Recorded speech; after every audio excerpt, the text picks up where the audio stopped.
Grand master robo super commando Dhruv. दोस्तों, आपने इसके पिछले भागों में पढ़ा कि ध्रुव सुपर कमांडो ध्रुव की समुद्र में समुद्री जीव से लड़ाई होती है और ध्रुव उस समुद्री जीव को खत्म कर देता है।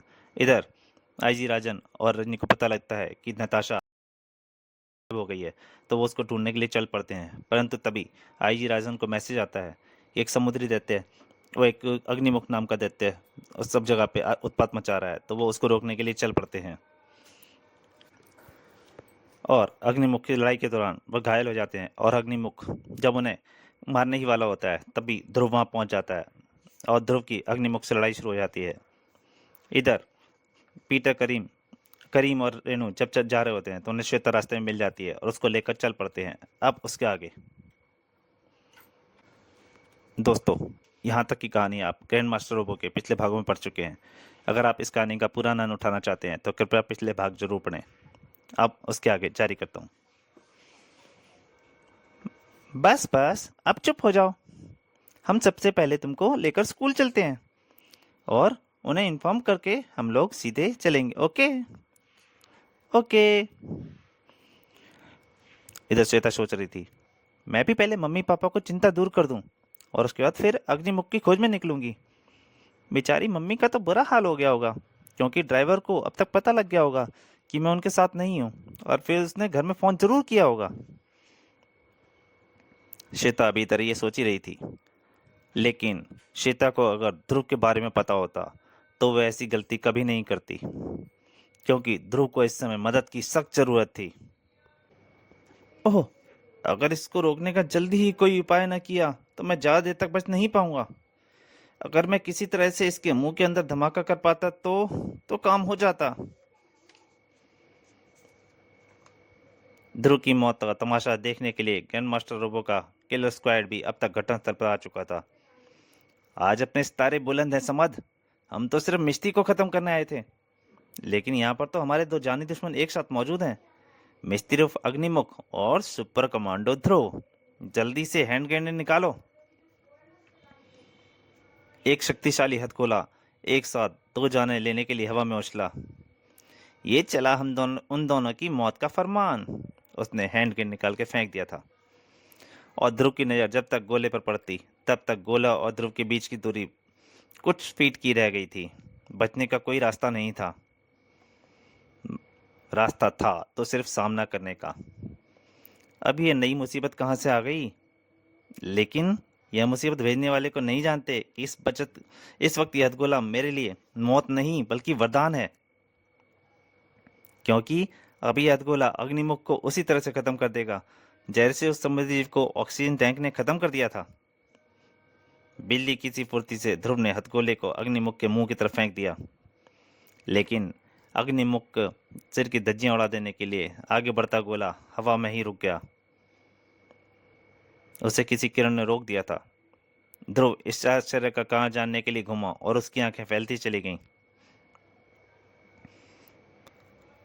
हवा में एक द्वार सा निकल रहा था और सोने की शौशाक पहने किसी कोण से इस धरती का आदमी नहीं लग रहा था वो। उसके हथगोले को हवा में रोक देने की अद्भुत शक्ति भी इस बात की पुष्टि कर रही थी। ओहो, एक और नई घटना, मेरा तो सिर घूम रहा है। लेकिन अग्निमुख साफ तौर से इस अद्भुत मानव को जानता था। तो तुम? अग्निमुख बुरी तरह भयभीत हो गया था। तुम यहाँ पर भी आ पहुंचे? यह नहीं हो सकता, नहीं हो सकता। वे आया द्वार से निकला आदमी बोला, मैं तुमको ले जाने आया हूं अग्निमुख। तुम जानते हो कि हम तुमको जाने नहीं दे सकते। नहीं, अब तुम मुझे नहीं ले जा सकते। अब मुझे कुछ भी बांध नहीं सकता। तुम जानते हो कि तुम्हारी ये बचकानी हरकतें मुझ पर बेअसर हैं और तुमको तो मैं अपने साथ ले ही जाऊंगा। उसके हाथ से एक रस्सी जैसा कुछ निकला जिसने अग्निमुख को बांध दिया। चाहे तुम अपनी मर्जी से चलो या मेरी मर्जी से।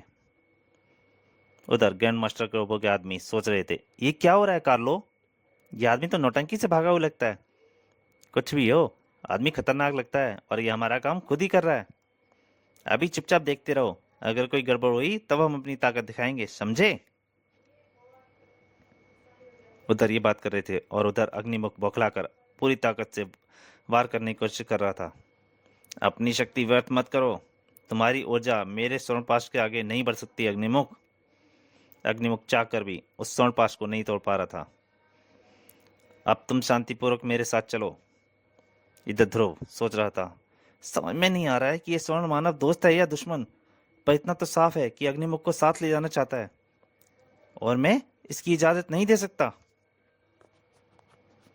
और ध्रुव एक साथ चिल्लाया, ठहरो, तुम अग्निमुख को यहां से नहीं ले जा सकते। मैं कुछ भी कर सकता हूं बालक, और तुमको रोकना मेरे लिए एक मामूली काम है। उसके हाथ से एक किरण निकली। जरूर होगा, अगर तुम्हारा वार मुझ पर लग सके तो जरूर होगा। ध्रुव कूदकर एक तरफ बच गया। लेकिन मैं तुमको जाने का मौका नहीं दूंगा। और ध्रुव की लात उस स्वर्ण मानव के ऊपर पड़ी। तो तुम मुझ पर शारीरिक शक्ति का प्रयोग कर रहे हो। हम शारीरिक शक्ति दिखाने के आदी नहीं है बालक, लेकिन आवश्यकता पड़ने पर इसका प्रयोग बखूबी कर सकते हैं। और उसने बस हाथ हिलाया। युद्ध बराबरी का होना चाहिए। उसके हाथ हिलते ही ध्रुव उछलकर दूर जा गिरा। ओह, यह तो अद्भुत प्राणी है। यह मुझ पर दूर संचालित वार कर रहा है। उस स्वर्ण मानव को ध्रुव को हाथ लगाने की जरूरत नहीं थी। वह दूर से खड़े खड़े ही ध्रुव को वार कर ही आ रहा था। ऐसे रिमोट कंट्रोल वारों से तो यह मुझको दूर से ही मार मार कर बेदम कर देगा और मैं इसको कुछ भी नहीं कर पाऊंगा। मुकाबला बराबरी का नहीं है, इसलिए मुझे अपने लिए मदद बुलानी होगी।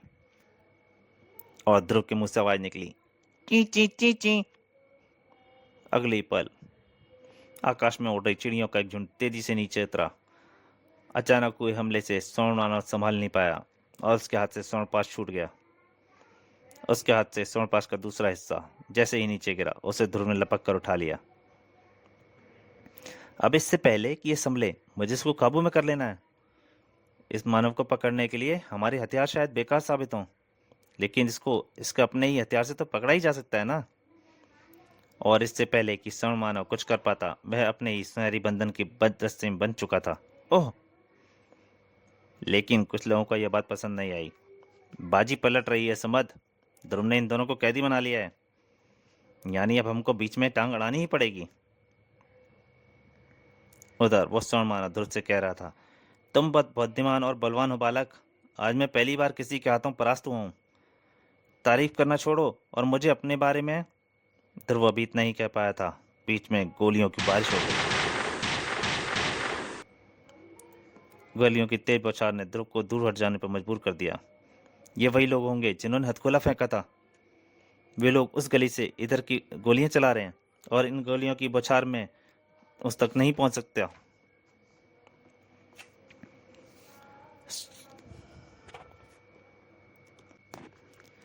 स्वर्ण मानव ने इस व्यवधान का फायदा उठाया और वह स्वर्णपाश के अग्निमुख को लेकर स्वर्णपाश के अपने उस द्वार में अंदर कूद पड़ा। ओह, ये दोनों भाग रहे हैं और हमारे बीच में गोलियों की बौछार है। मैं इनको भागने नहीं दे सकता, वरना फिर ये कभी पता नहीं चल पाएगा ये दोनों कहाँ गए। ओह, इस द्वार का आकार भी छोटा होता जा रहा है। थोड़ी देर में बिल्कुल गायब हो जाएगा, पर मैं इस द्वार तक पहुंचने के लिए गोलियों की बौछार रोकनी जरूरी है। ध्रुव चाह कर भी उस द्वार तक नहीं जा पा रहा था, क्योंकि बीच में गोलियों की बारिश थी। ध्रुव के गले से एक तेज गुर्राहट निकलकर चारों ओर फैल गई और उसका जवाब भी तुरंत आया। गलियों में घूम रहे दर्जनों की संख्या में आवारा कुत्ते ध्रुव की एक पुकार सुनकर जन्माष्टकों के हथियारों पर टूट पड़े थे। गोलियां चलनी तुरंत बंद हो गईं, क्योंकि खूंखार हत्यारे अब ध्रुव की अनोखी फौज के कब्जे में थे। ओह, दरवाजा तो बहुत ही छोटा हो गया है। यानी अब पता करने का समय नहीं है कि मुझ पर गोलियां चलाने वाले कौन लोग हैं। अब तो मुझे इस दरवाजे के पास जाना ही पड़ेगा, चाहे इस पार कुछ भी मिले, अपनी मौत भी। लेकिन अग्निमुख मुझसे बचकर नहीं जा पाएगा। संकरे द्वार के किनारों से रगड़ता हुआ ध्रुव का शरीर दरवाजे के उस पार निकलता चला गया, पर द्वार के उस पार क्या था यह कोई नहीं जानता था। दूसरी तरफ समुद्र के तल में बनी एक रहस्यमय स्वर्ण नगरी अपने विनाश का इंतजार कर रही थी। मास्टर, हमारे सारे हथियार अपने अपने स्थानों पर फिट हो चुके हैं। अब आपके एक इशारे पर हम सब मूंगे की दीवार को मिट्टी में ढाला देंगे। शाबाश मेरे कमांडर आदेश की प्रतीक्षा करो।